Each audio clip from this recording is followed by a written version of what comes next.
Welcome back to city news. Sub collector కార్యాలయంలో ప్రజా సమస్యల పరిష్కార వేదిక కార్యక్రమాన్ని నిర్వహించారు. సబ్ కలెక్టర్ సంజనా సింహ అర్జీదారుల నుండి అర్జీలను స్వీకరించారు. Revenue 4, municipal 3, housing 1, police 1, Panchayati Raj 1, విద్యుత్ 1 మొత్తం 11 అర్జీలు వచ్చాయని, వచ్చిన అర్జీలను సంబంధిత అధికారులకు పంపి పరిష్కరించడం జరుగుతుందని సబ్ కలెక్టర్ సంజనా సింహ తెలిపారు.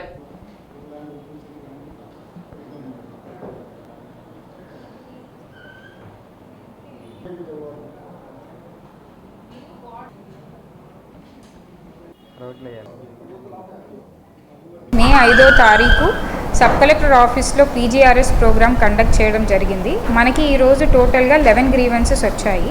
ఈ 11 గ్రీవెన్సెస్లో 3 రెవెన్యూ శాఖకి సంబంధించినవి, 1 survey department, 3 municipality, 1 housing department, 1 police department, 1 electricity and 1 Panchayat Raj డిపార్ట్మెంట్కి సంబంధించింది. సో ఈ అన్ని 11 గ్రీవెన్సెస్ కూడా మనము ఎవరైతే డెసిగ్నేటెడ్ అథారిటీస్ ఎవరైతే వీటిని రిజాల్వ్ చేయాలో వాళ్ళకి మన ఆఫీస్ నుంచి అండ్ అట్లానే ఆన్లైన్లో కూడా ఈ గ్రీవెన్స్ నమోదైంది అని వాళ్ళకి వెళుతుంది వాళ్ళ లాగిన్స్లో. అలానే ఎస్ఎంఎస్ ద్వారా కూడా వాళ్ళకి గ్రీవెన్సెస్ వచ్చాయి, వాళ్ళకి అలాట్ అయ్యాయి అని వెళుతుంది. సో నిర్ధారిత సమయంలో వీటిని రిజాల్వ్ చేసి గ్రీవెన్సెస్ అన్నిటినీ కూడా లేకుండా ప్రజలకి సిటిజన్ సేవలు అందించాలనే పీజీఆర్ఎస్ ప్రోగ్రామ్ మోటో కాబట్టి అలా అవ్వడానికి మేము ప్రయత్నిస్తామనేది చెప్పడం జరుగుతుంది. Thank you. చిండావూరు పార్కులోని జిమ్లో పాడైపోయిన పరికరాలకు మరమ్మతులు చేపట్టాలని దీతెనాలి పట్టణ మరియు పరిసర ప్రాంత అభివృద్ధి సంఘం విజ్ఞప్తి చేసింది. మంత్రి నాదెండ్ల మనోహర్ చొరవతో పార్కును ఎంతో అభివృద్ధి పరచడం జరిగిందని, అయితే జిమ్లోని కొన్ని పరికరాలు పాడైపోయాయని, వాటికి మరమ్మతులు చేపట్టాలని, అదేవిధంగా బోటింగ్ మరియు వాటర్ ఫాల్ను కూడా ప్రజలకు అందుబాటులోకి తీసుకురావాలని, పినపాడు చెరువులోని పార్క్ నందు వాకింగ్ ట్రాక్ పనులను త్వరితగతిన పూర్తి చేయాలని కోరుతూ సోమవారం సబ్ కలెక్టర్ కార్యాలయంలో జరిగిన ప్రజా సమస్యల పరిష్కార వేదిక కార్యక్రమంలో సబ్ కలెక్టర్ సంజనా సింహకు సంఘ సభ్యులు వినతి పత్రం అందజేశారు. తెనాలి పట్టణ పరిసర ప్రాంతాల అభివృద్ధి కమిటీ తరఫున మన చంద్రావూరు పార్కు పరిశీలించడం జరిగింది. అక్కడ గతంలో చాలా చోట్ల రిపేరు డ్యామేజ్లు ఉన్నాయి. ఈ ప్రభుత్వం వచ్చిన తర్వాత మన మినిస్టర్ గారు అయినటువంటి మనోహర్ గారు వచ్చి 2 సార్లు పరిశీలించి అవన్నీ చూసినాక తర్వాత కొద్దిగా బాగు చేయడం జరిగింది. అదేవిధంగా తర్వాత కొంతమంది డోనర్స్ వచ్చి తప్పుగా కొన్ని డొనేట్ చేశారు. కొన్ని పరికరాలు పిల్లలు ఆడుకోవడానికి కానీ విశ్రాంతి తీసుకోవడానికి చాలా ఇంపార్టెంట్ అయినవన్నీ డొనేషన్ చేసిన దానివల్ల ఫ్రీగానే ఉండాలి, కొన్ని రోజుల వరకు సెలవులు అయ్యేంత వరకు ఫ్రీగా ఉండాలని ఇన్స్ట్రక్షన్స్ ఇచ్చారు. అదేవిధంగా ఫ్రీగా ఉండేదానివల్ల జనం బాగా పెరుగుతున్నారు, బాగా ఎదుగుతూ ఉంది. కొద్దిగా పాతవి కొన్ని ఇదివరకు పాత ఉన్నాయన్నీ రిపేర్కి వచ్చినాయి. బోటుదే ఆ రోజు మనోహర్ గారు వచ్చినప్పుడు చూపించారు, అన్నీ బాగానే నడుస్తూ ఉంది. విజిట్ కూడా చేయించి అందరి చేత చేయించారు. తర్వాత ఇప్పుడు ఆ బోటుదే ఆపేశారు. అది కూడా చేస్తే బోటు కూడా ఉంటే ఇంకా బాగుంటుందని కోరుకుంటూ వాటర్ ఫాల్స్ ఇవన్నీ చేయాలని, అలానే మన పినపాడు చెరువు కూడా ఇదివరకు కొద్దిగా రామయ్య గారి ఆధ్వర్యంలో కొద్దిగా బాగు చేసి అన్ని చేయడం జరిగింది. అది వాకింగ్ ట్రాక్ అవన్నీ ఆగిపోయినాయి, మళ్ళీ పెండింగ్లో పెట్టారు. దాన్ని కూడా గార్డెను వాకింగ్ ట్రాక్ అవన్నీ బాగు చేసి పినపాడును కూడా దృష్టిలో పెట్టుకుని ఆ పార్టీని డెవలప్ చేయాలని కోరుకుంటూ మున్సిపల్ కమిషనర్ గారికి కలెక్టర్ గారికి మెమోరాండం ఇవ్వడం జరిగింది. మన అంగలగుదురు దాసకోటి ఆశ్రమం నందు 68వ శ్రీ సీతారామస్వామి వారికి 1,00,000 మల్లెపూల పూజా కార్యక్రమం వైభవంగా కొనసాగుతున్నాయి. గత నెల 28 నుండి ఈ నెల 7వ వరకు ప్రతిరోజు శ్రీ సీతారామస్వామి వారికి మల్లెపూల పూజ మరియు వాల్మీకి రామాయణం యజ్ఞం కార్యక్రమం కన్నుల పండుగగా నిర్వహిస్తున్నారు. సోమవారం గోదాదేవి కళ్యాణం వైభవంగా నిర్వహించగా భక్తులు విరివిగా పాల్గొన్నారు. అనంతరం తీర్థ ప్రసాదాలు, అన్నప్రసాద వితరణ విశేషంగా నిర్వహించారు. ఉదయం నుండి సాయంకాలం 4 గంటల వరకు రామాయణ యజ్ఞం ఎంతో విశేషంగా జరిగింది. 6వ తేదీ సీతమ్మవారి జయంతి సందర్భంగా అభిషేకం, పూల అలంకరణ, 7వ తేదీ వాల్మీకి రామాయణం యజ్ఞ పూర్ణాహుతి కార్యక్రమం ఉంటుందని, భక్తులు ప్రత్యక్షంగా గాని పరోక్షంగా గాని పాల్గొనవచ్చునని పీఠాధిపతి సీతారామదాసు స్వామి తెలిపారు.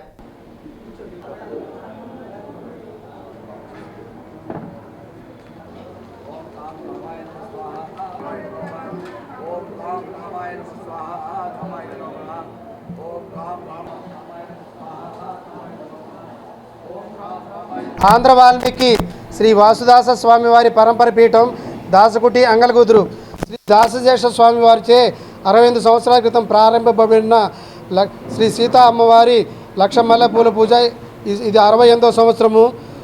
దాంట్లో సందర్భంగా ఈరోజు గోదాదేవి కళ్యాణం చేస్తున్నాము. గుంటూరు కోటేశ్వరరావు గారి ఆధ్వర్యంలో రెండోసారి గత సంవత్సరం కూడా రామాయణ యజ్ఞం చేశాము 10 రోజులు. ఈసారి కూడా మొన్న 28/4/2025 నుంచి 7/5/25 వరకు రామాయణ యజ్ఞం జరుగుతుంది. శనివారం నాడు సుందరకాండ అయింది. నిన్న కలశాలతో అభిషేకం జరిగింది. ఈరోజు గోదాదేవి శ్రీకృష్ణ భగవాన్ కళ్యాణం జరుగుతుంది. రేపు అమ్మవారి సీతా అమ్మవారి జయంతి, చైత్ర శుద్ధ నవమి రామచంద్రమూర్తి పుట్టినరోజు, వైశాఖ శుద్ధ నవమి సీతా అమ్మవారి పుట్టినరోజు. అందువల్ల పాఠ్యం నుంచి నవమి వరకు ఇక్కడ చేస్తున్నాము. రేపు అమ్మవారి జయంతి సందర్భంగా నవకలశాలతో అభిషేకము, పూలతో అలంకారం జరుగుతుంది. ఎల్లుండి 7వ తారీఖు నాడు రామాయణ పూర్ణాహుతి జరుగుతుంది. గుంటూరు కోటేశ్వరరావు గారు గత 15 సంవత్సరములుగా సుందరకాండ యజ్ఞం సంవత్సరానికి ఒకసారి వచ్చి చేస్తున్నారు. ఉదయం 8 నుంచి సాయంకాలం 4 దాకా. గత సంవత్సరం వారిని మేము కోరగా రామాయణ యజ్ఞం చేశారు. ఈ సంవత్సరం కూడా వారిని మల్లెపూర్లో చేద్దామని కోరాము. వారు అంగీకరించి ఎంతో శ్రమకి ఎన్నో సమస్యలు ఉన్నా కూడా వచ్చి మాట ఇచ్చానని చెప్పేసి వచ్చి చేస్తున్నారు. బాలకాండ నుంచి యుద్ధకాండ వరకు 20,000 శ్లోకాలు, ప్రతి శ్లోకానికి స్వహకారంతో రామమంత్ర సంపూర్ణంతో హవనం నడుస్తుంది. ఈరోజు 8వ రోజు. ఇవాళ యుద్ధకాండలో 91వ సరుకు వరకు నడుస్తుంది. రేపు యుద్ధకాండ పూర్తవుతుంది. ఎల్లుండి బుధవారం నాడు పట్టాభిషేకం సరుకుతో యుద్ధకాండ హవనం పూర్తవుతుంది. స్థాపిత దేవతా హవనం దయ్యాదులు పూర్ణాహుతితో ఈ కార్యక్రమం పరిమాప్తం అవుతుంది. ఇది చాలా ఉత్కృష్టమైన కార్యక్రమం. ఇట్లాంటి కార్యక్రమాన్ని దిగ్విజయం చేయడానికి రామచంద్ర ప్రభు అనుజ్ఞతో, సరస్వతీదేవి కృపతో, భక్తులందరి సహకారంతో నడుస్తున్న కార్యక్రమం. మువ్వా పద్మావతి జన్మదినోత్సవాన్ని పురస్కరించుకొని గాంధీ ఆశ్రమంలో ప్రత్యేక భోజనం ఏర్పాటు చేశారు. మువ్వా పద్మావతి కుమారుడు మహేష్ ఆశ్రమవాసులకు ప్రత్యేక భోజనం ఏర్పాటు చేశారు. తొలుత కేక్ కట్ చేసి మువ్వా పద్మావతికి జన్మదిన శుభాకాంక్షలు తెలిపారు. కార్యక్రమంలో ఆశ్రమవాసులు, పద్మావతి కుటుంబ సభ్యులు పాల్గొన్నారు.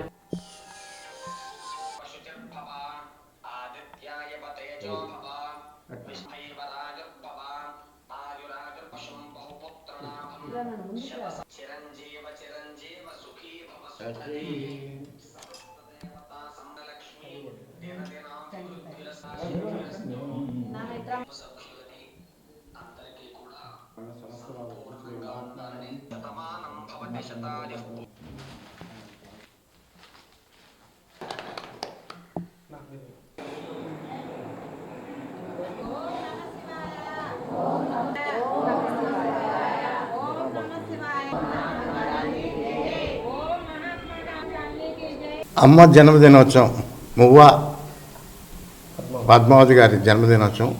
కుమారుడు మహేష్ బాబు. విశేషం ఏంటంటే తల్లి ఆనందంగా ఉండాలని కొడుకు జన్మదిన శుభాకాంక్షలు తెలియజేస్తూ చేయడం అనేది చాలా గొప్ప విషయం. జనరల్గా తల్లి కుమారుడికి చేస్తుంటుంది. ఇక్కడ విశేషం ఏంటంటే తల్లి ఆనందం చూడాలనే ఉద్దేశంతో గాంధీ ఆశ్రమానికి వచ్చి మరి గాంధీ గారి ఆశీస్సులు అందజేయాలని మహేష్ బాబు రావటం, పద్మావతి గారికి శుభాకాంక్షలు తెలియజేస్తున్నాను. హ్యాపీ బర్త్డే అమ్మ. నేను కూడా నీకు కుమారుని అంటాను. ఈరోజు నా పుట్టినరోజు కాబట్టి బాబు నేను సంతోషంగా ఉండాలని గాంధీ ఆశ్రమంకి వచ్చి వృద్ధులకు భోజనాలు పెడుతున్నాము. సిటీ న్యూస్ ముగించే ముందు ముఖ్యాంశాలు మరోసారి.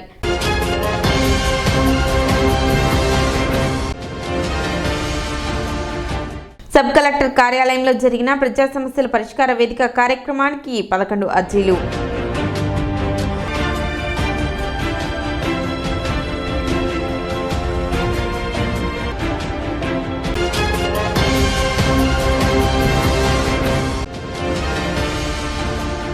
సమస్యల పరిష్కారం కోరుతూ ఆంధ్రప్రదేశ్ టీచర్స్ ఫెడరేషన్ ఆధ్వర్యంలో తహసీల్దార్ కార్యాలయం ఎదుట నిరసన కార్యక్రమం.